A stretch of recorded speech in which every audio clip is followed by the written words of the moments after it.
Hello, everyone. Welcome to our weekend analysis. This is going to be an interesting week today, or rather, just an interesting week all in all, due to what's happening in the Middle East region. I'm sure you all know, and we also have a heavily packed week in terms of news. So let's get right into it, starting with dollar index. I hope you can all hear me all right. Last week we had to redo the video, the first part of it. There was no audio. Was it last week? Yeah, either ways. I think it was a Wednesday. I'm sure it was a Wednesday, yes. But I'm sure you can all hear me. So let's get right into it, starting with the dollar index. So the dollar index has been steadily moving up. On Friday, we had a dip down, lack of strength, but I do think today we might be having a gap.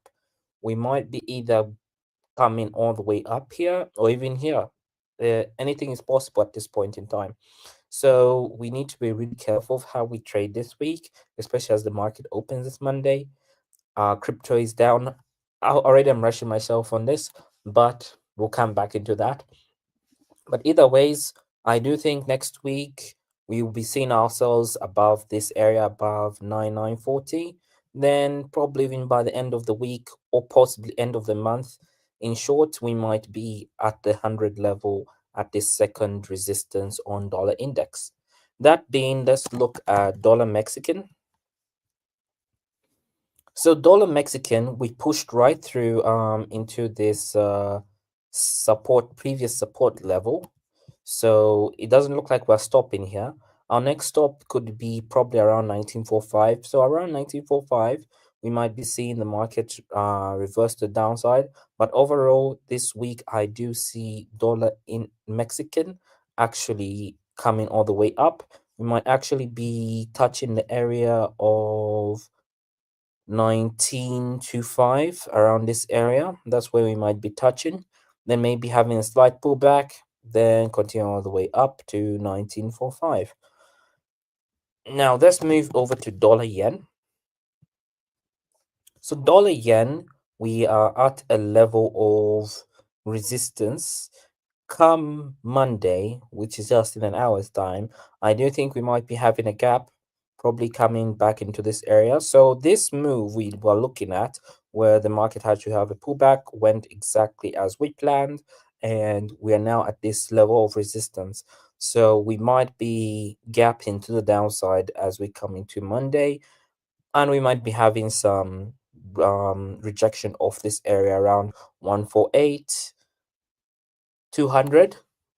Is that 146? Sorry, it's 146 200. We might be having a rejection around this area, so we might even just actually have a gap and be coming even probably down here to this level. So let's keep that in mind. We might be coming down to this support level, then maybe bouncing from it. I'm not too sure, but we're yet to see what the week gives us. And then we might review this on Wednesday, but I do think we might be touching around the 44500 area as we open the week, and probably bouncing from here, then going all the way up to 148,500. That's where we're looking to come up back up to. Right, and now let's move over to euro dollar, since we have also been looking at the dollar index. So euro dollar, we finally have a break of the trend line, which is great, and we seem to be coming all the way down here to 1,400.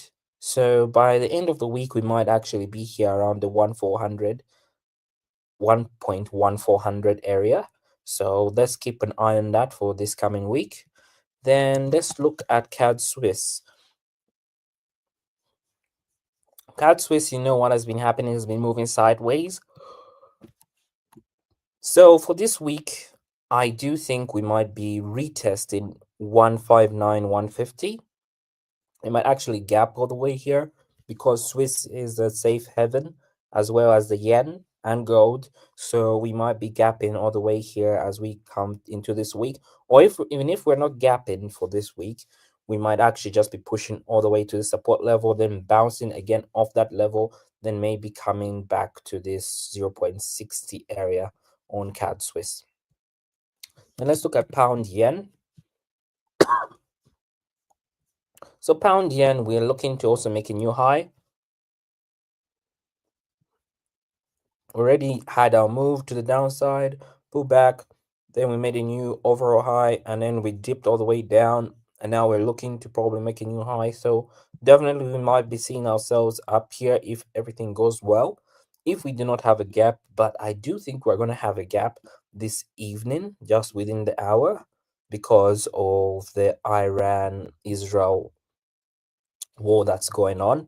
So we might actually be above 19700, probably there. But if we gap down, I do think we're still going to gap down into this area, which was resistance, support, back up, break, and then it kind of became a support level. So we might be dipping back into this area, then probably moving all the way back up.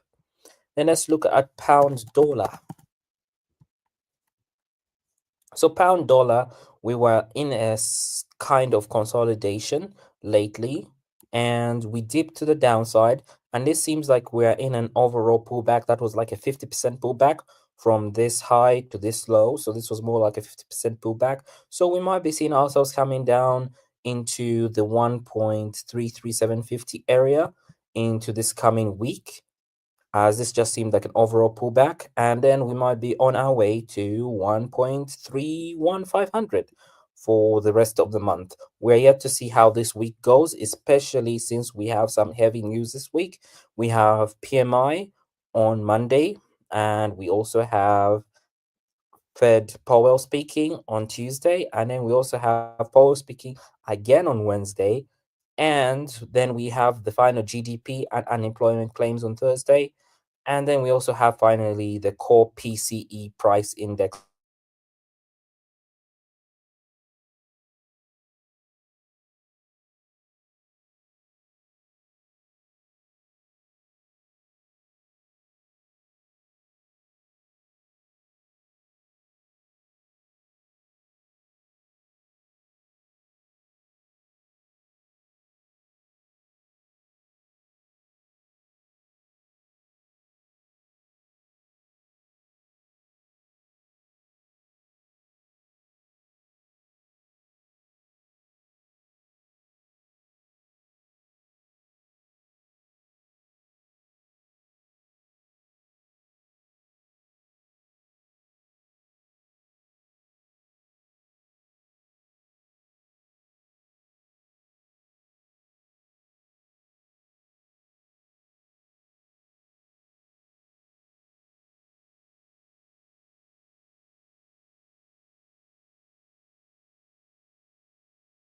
Sorry, everyone. We had an intermediate errand transaction here. I see, Abdullah, you really wanted us to look at gold.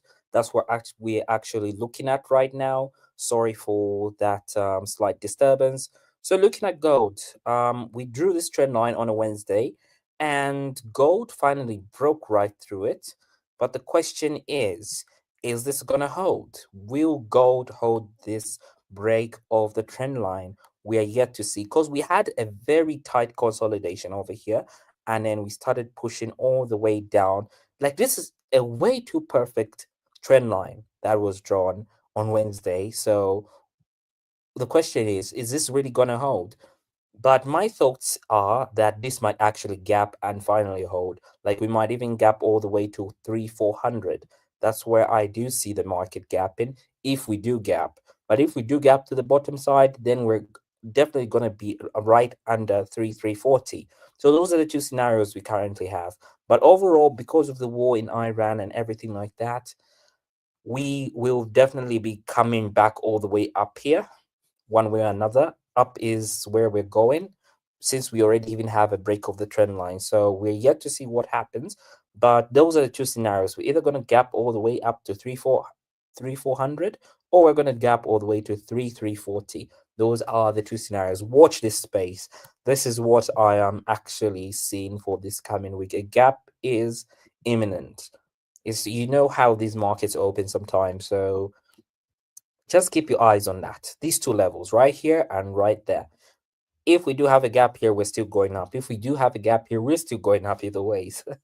So that is my anticipation on gold. So let's look now at the indices.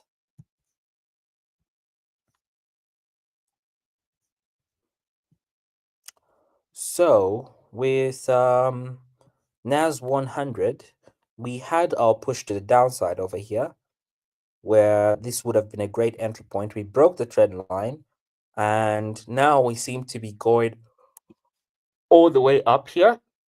Like, this was just an immediate pullback. Like, we touched this area, then we pulled back immediately, and we seem to be coming all the way to 22,000. So this coming week, I do see ourselves probably pushing up slightly, especially with this ongoing war, because like this push up was just all because of the Iran-Israel war news. So we might actually be pushing even further up for this coming week on NAS 100. Then let's move over finally to the crypto space. Let's start with Ethereum. So Ethereum, like I said, if you've been watching these lives each and every single week, I don't want to sound like I know everything, but either ways, I said this and I'll say it again. This was a fake out. So once this fake out happened, we came right into back into this box. We had a pullback. I said that we might actually be breaking down all the way here. And then we broke down. And then once this break is done, I said we're gonna break right through this box. And that's what has happened. We have broke right through this consolidation. This is not a fake out. This is definitely going down. And where are we coming down to? 1,800. That is where I do see us coming down to, anticipating that. If things go well, definitely we're going to reach 1,800. If not, then we could just be pulling back into this middle area and then coming back up slightly. Then overall, we might reach this 1,800 area, or we could be bouncing right from this midpoint of this strong parabolic move on Ethereum and then start coming back up. Those are two scenarios. But on my bias right now is 1,800. That is where I see ourselves coming down to when it comes to Ethereum. Then when I look at Bitcoin, let us now look at Bitcoin. So with Bitcoin, same scenario. We broke right through this level. Where do you think we're going now to? And I talked about the 100,000 level. We are looking now to come down to 94,000. These are the moves that I like to see in the market. So maybe we might be bouncing off this level, maybe, just maybe, but we get to see what the market tells us next. That is one thing you need to keep in mind. We might even just actually be bouncing off this pin bar right here. This a high possibility that can happen. And what people think that maybe it's going to 94,000, it might not do that. We might actually bounce all the way from here and then start to go back up into this area, then linger around. Then that's when it might actually drop. So you also need to think in those lines. But overall, this is where our analysis comes to an end. And Abdullah, yes, you are most welcome. We always try our best to give the best analysis every single week. So this is where our analysis comes to an end. And don't forget to join us on Wednesday as we see everything unfold of what we've just talked about and see where this market might be going, especially for the fact that this week is packed with a lot of news and this Iran Israel altercation that is currently happening could significantly lead to more market moves and more volatility in the market. So if you also look at the volatility index, we might be seeing it spiking up. And then the moves in the market might actually start to move really good. And that's where maybe you can be a day trader. But right now, we're currently holding and we can be seeing more moves coming in future if we know what we're looking for in the market. So thank you all for joining me this evening. So if you are watching the replay, thank you for watching, and don't forget to like, subscribe, and turn on the notification bell in case we do post something noteworthy for you this coming week. And I will be seeing you all on Wednesday.